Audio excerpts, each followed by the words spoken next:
All right, I got this cylinder off a 262 skid steer that I'm resealing. This is got, I checked it, it's got piston seal bypass. John Deere on these smaller cylinders, they just sell the whole piston with the seals on it. So that's kind of nice that you don't have to resize, play around resizing seals, heating them up and stuff. But what I want to talk about right now is they'll come with this, the instructions here to take these cylinders apart. So you got to drive the guide back, or the packing gland, whatever you want to call it, back into the cylinder like that with a punch like this and a hammer after you take the outside snap ring off. And then you got to insert this little tapered piece here. So that's what I'm going to do. And then you got to pull it apart. So I'm going to make the video. I want to show you how I'm pulling these things apart. You just got to make sure that this goes in the right way, and it should be just big enough that you don't want to cut it to make it fit. It'll want to overlap on itself, but it just fills in a groove, snap ring groove in there, and allows the snap ring to come up, to pop out, which I'll show you when I get this apart. These are I guess they're not that hard to take apart, they're just kind of a pain. But this is the diagram that shows you how to put it in, and this in the snap ring groove here. So this snap ring that's in the internal part of your guide won't hook on that, ring inside the cylinder, like that recessed area. It'll just slide right through out. And you got to use that to install the guide back in the cylinder. These cylinders come with 3 different seal kits, which is really annoying because the customer bought one seal kit. It was this one here with all the guide rings in it. Of course, that wasn't enough. We needed more. Those are the piston seals. Then they ended up selling them a piston, and then the guide seals is what we actually needed here, because it is indeed leaking past the rod as well. And there's problems with this cylinder, I think. So I think I'm going to advise getting a new cylinder next time. It's getting, every time you push that guide back in there, it gets more beat up. Anyways, see what we can find when we take it apart. Okay, so here's what I ended up doing. Actually, I'll just show you. Oops. So I've got a mobile column hoist. I know not everybody has these, but if you do have one, I mean, you don't have to use this. I've used a backhoe before to do this. That cylinder's stretched pretty far. The hoist's almost at the end of its travel, but I think I'm gonna get it apart with it.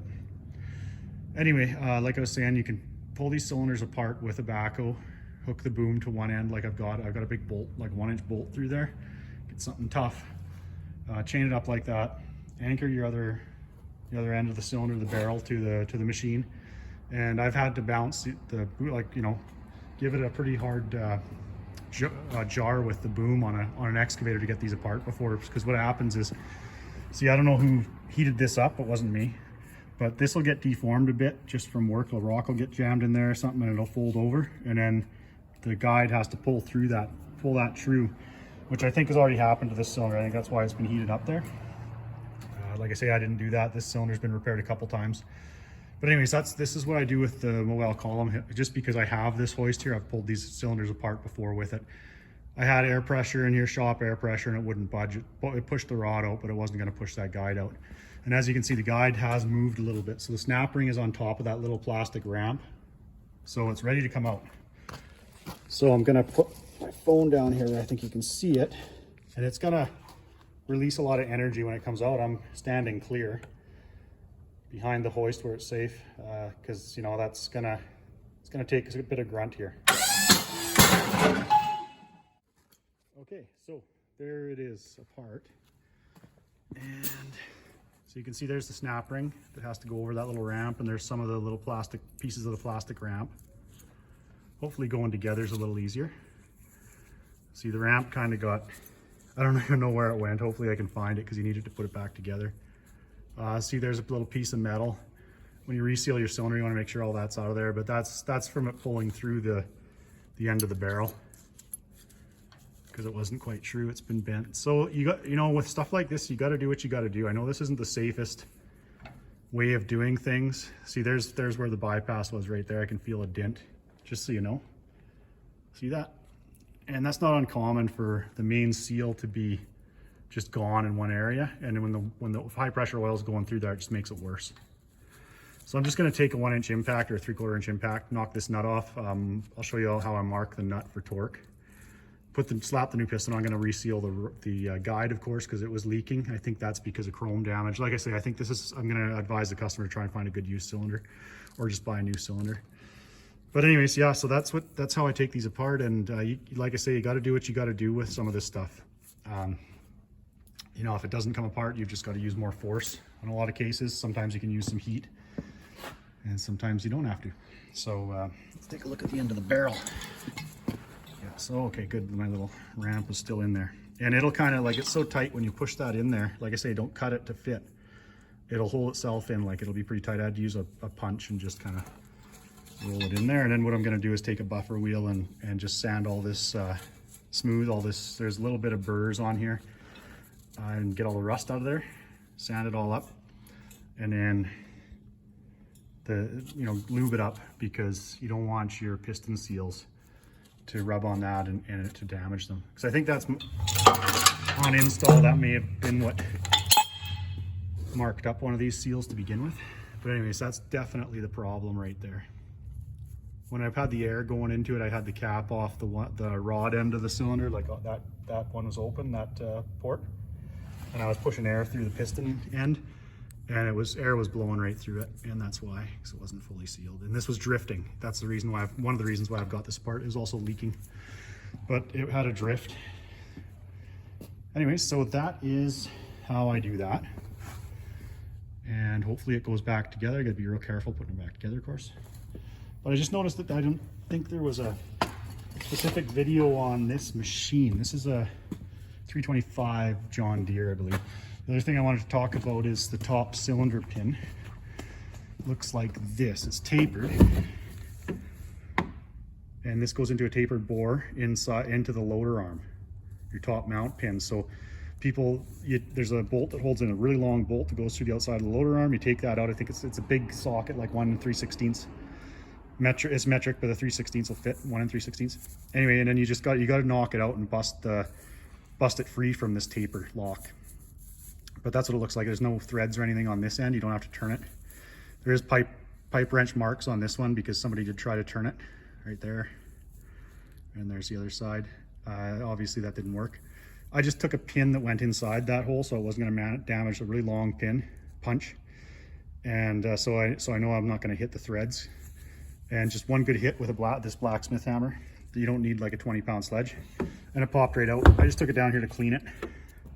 Clean those marks off it from the pipe wrench. That wasn't me, by the way, that was trying to use the pipe wrench to turn it.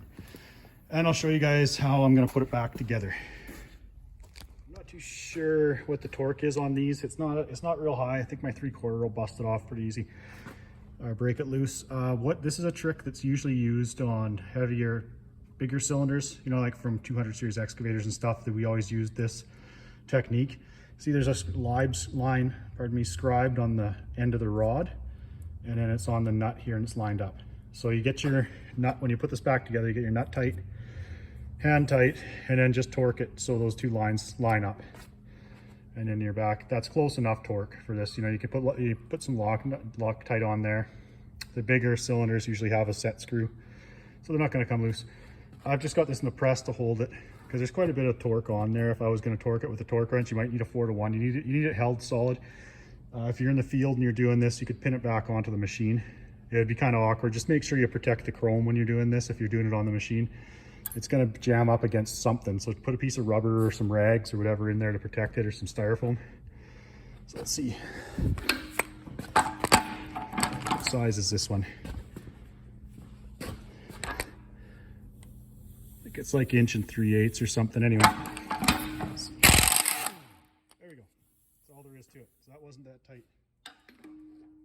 These little cylinders are easy. Yeah, sure, the nut has to go forward. And there's the piston. So I'm glad that I don't have to replace piston seals. I'm just going to put a new piston on. I know that being a throwaway society is silly, but sometimes it's convenient too. And then, oh yeah, that guide's tight. Holy cow. All right, so I'm gonna have to tap that off and reseal that, and then we're going back. I thought I'd just take you with me through this repair. See some of the damage? That's not good. That's the wiper seal. I think that's a chunk out of it. And maybe it's supposed to be there, but it sure wouldn't make a lot of sense. But anyways, this outside seal is mostly for to wipe the rod as it goes back in to the cylinder. Just keep track of which way they scrape is how I call it. So if I put my finger in there and run it, it's going to scrape my finger if it pushes out. So that means that this seal right there, that blue inside blue one, is going to take pressure from this direction. Okay, this outside blue one scrapes the other way. It's also going to take pressure from the outside direction. But anyways, you can't put this one in backwards. You know, it's pretty easy to tell. Usually just a screwdriver is enough to get it out. Screwdriver like this. But if not, you want a nice, good quality set of picks like this to get these out of there. Something that's going to stay sharp and not bend. Okay, so I've got my new seals there, so I'm gonna go ahead. All right, I just pried that out. So cylinder seals, you've got these diagrams that come with the seals. So with your new seals, now with John Deere, they'll say on here that this will fit different machines, because the cylinder design's changed over the years. So just look at which ones and match them up. I just popped this one out with a gasket pick here, and there's the old one. Here's the new one. There is a little notch in this one there, so that wasn't damaged. But I do want to just show you some of the damage here on this. See on the guide here, look at that O-ring, and that's a backup ring seal, the orange piece. It's okay on one side, but on the other side you can really see the damage there. So that's typical of leaking cylinders, drifting cylinders. And then of course the piston seal, I already showed you the divot in that. So that means that there's an O-ring seal underneath this main piston ring, and that O-ring is deteriorated right there, where it's got a little divot. See that? And that's allowing oil to bypass. These black rings aren't so much seals, they're more of a guide ring to keep the piston going straight in the bore. Just moving back and forth like this in the cylinder. So I like seeing that, because if you take it all apart and everything looks good, then of course you kind of wonder what's going on with this thing. Why is it drifting? Did I take the right cylinder apart? I checked it before I took it apart, but still. So and then when you get your seals out, this is the inside seal. Here's the O-ring. There's backup rings and O-rings here for the outside of the guide. Like I say, these you might end up with some extra ones, but you don't have to worry, because the kit says that, the directions. Obviously this one isn't for this cylinder. This is for a different, but like I said, these seal kits will fit a couple different machine cylinders, or maybe there's a revision and it's changed, and an older one or a newer one has used that one. Depends on the serial number break on the machine and stuff, all that kind of good stuff. I'm going to replace the inside ones of the guide first, because they're a bit of a pain. The hardest one on these, especially the smaller the cylinder, the harder it is to get that one in there. So I'll show you how to do it here. All right, so remember which direction your cylinder or your seal's going in before you put it in here, because to get this back out without damaging, it's going to be next to impossible. You usually have to jam a pick in there and pull it out. Anybody that sealed a cylinder before knows what I'm talking about. So what you're going to want to do, it's hard to do with one hand here, but what you're going to want to do is fold this. So sometimes with one hand here, I've got to try to get it back into the groove, started in the groove, depending on the size of your cylinder. So the bigger ones, you can just fold it and put it in like a pipe seal. If you ever worked on big drain pipe, you do it the same way. The small ones, it's sometimes easier to put it in. See how I'm folding it like that, kind of bending it into like an M shape, if you will. That's how you do it, but it's just really hard to do with one hand. And hold your phone with the other. There we go. Okay, see, you might be able to, dang, it's too bad the lighting's so bad, but can you see that? See, that's how you do it. And then you just pop it back in, and you'll be surprised at how much you can get away with. These are extremely resilient, these seals. And the smaller the cylinder, the harder it is to put those in. But this one's not bad at all to install. And just go around and make sure that it's all uniform and it's not hanging anywhere. But yeah, you'd be surprised at how much you can fold those and they'll bounce right back to the original shape. So the rest is pretty straightforward. This one here has a ridge that it sits in, so it'll be the same thing. I'll put it in, and then I'll just bend part of it like that and pop it in there. And the inside, that other piece, see how there's a break in it? That's a wear ring, so you just pop it out there and pop the new wear ring in, which I'm sure it came with one. Yeah, there it is there. And then you got the seal installer that can be used to install these seals. If it's this one with the metal collar is a press in. This has got this lip here that it just sits in. So I don't need this seal installer, but you throw those in your toolbox. They're always good to have in case you're doing this job again. When you're doing this, make sure you put your old seals, because sometimes these still look new. put them in a different pile somewhere away from your new seal so you don't end up putting the old seal back in. I'll tell you what, kick yourself if you do that. I've never done that, by the way, but I can just imagine. All right, carry on here. The rest is pretty straightforward. You've got a backup ring there, so remember your backup ring should be behind where the pressure is coming from. So actually this may be backwards on this one, but if you're wondering how it goes, just look at this. Yeah, so this one is backwards. You see, that's this ring here.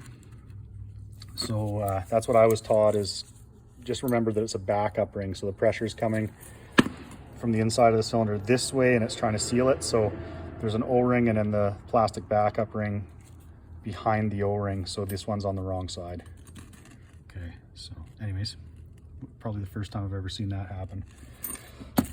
So I'm gonna replace those. There's a little black O-ring there that I've got to replace, and then just about done. Put the cylinder, put it back on, and I can put the piston on. All right, so here's the guide with all the new seals on it. The backup ring is in the proper position. It's got my new wear ring inside, and I've just taken a dish detergent bottle, works really good, that's empty. Fill it up with hydraulic oil, rinse it out good, and put some hydraulic oil in there, and then you can just make sure all this stuff's lubed up, cleaned really well first, and then fresh, clean hydraulic oil. And just be careful when you know, that wiper seal, make sure it hits the taper nice, and you can just work it on there. Like that, and you might have to tap it. Oh, there we go. See, I didn't even have to hit it with a hammer or anything to get it on. So usually I don't know why it was stuck so bad. Taking it apart, maybe one of those seals was rolled a bit or something.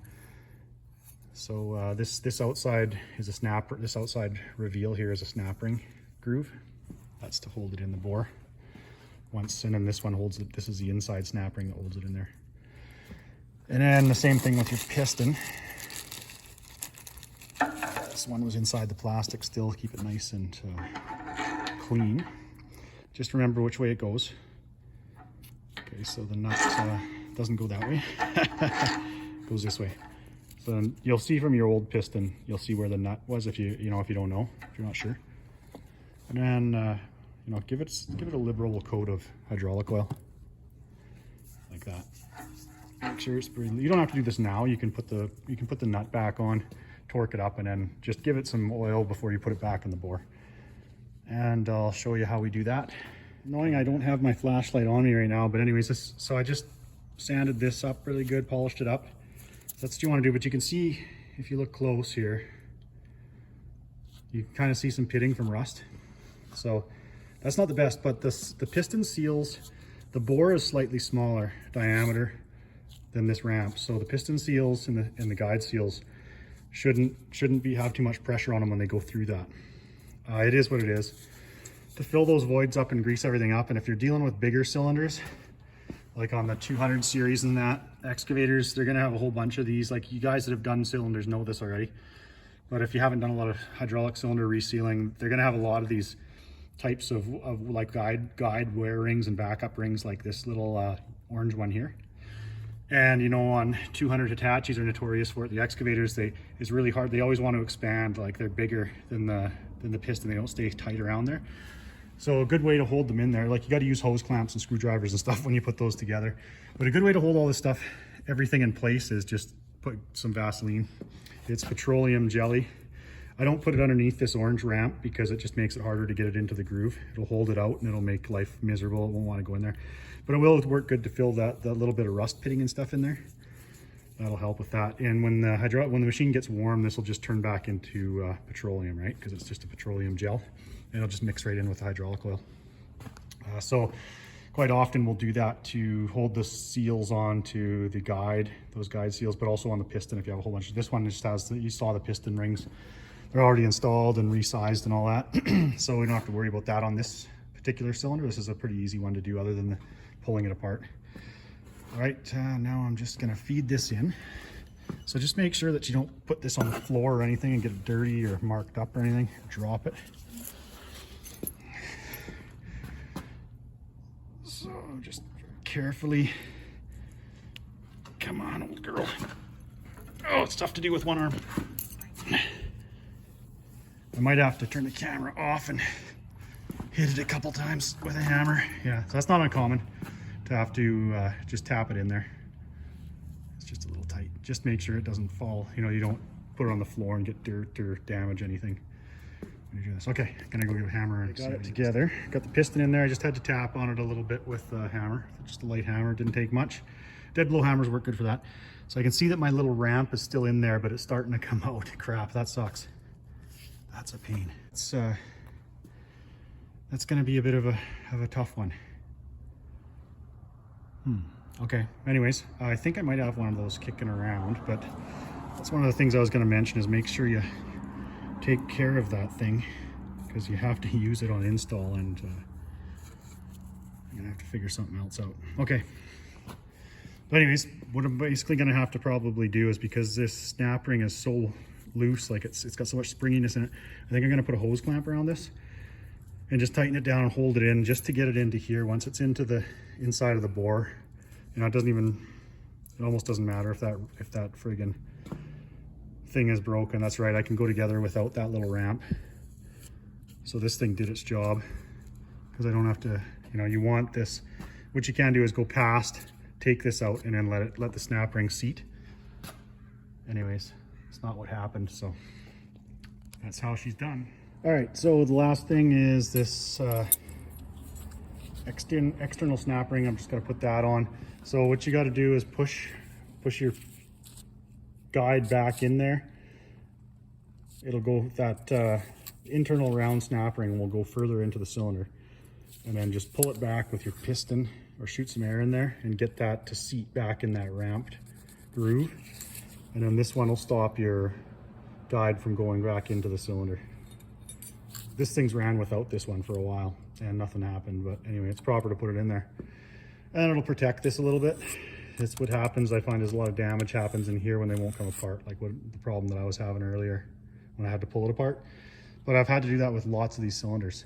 I see guys online saying like they're pulling them apart from tractors and ag equipment where they're just, you know, they're just working in grass and fields. It's not construction, and they don't have a lot of rock and stuff getting in here, and they just pull them apart with a ratchet strap, and that's nice. If they come apart that easy, that's really nice, but that's not my experience with construction equipment.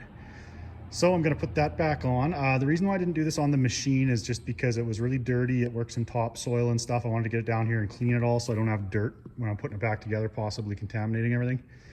And also because it's been resealed before and it's got damage and stuff like that. I wanted to be able to get a good look at it. When it's apart, that's something I wanted to say too, is inspect your chrome. I don't think that the rod goes this far in, but it's got chips in the chrome here, and that's going to cause a leak in your guide seals. I think it, you know, about that much of this cylinder stays out of the rod stays out of the cylinder.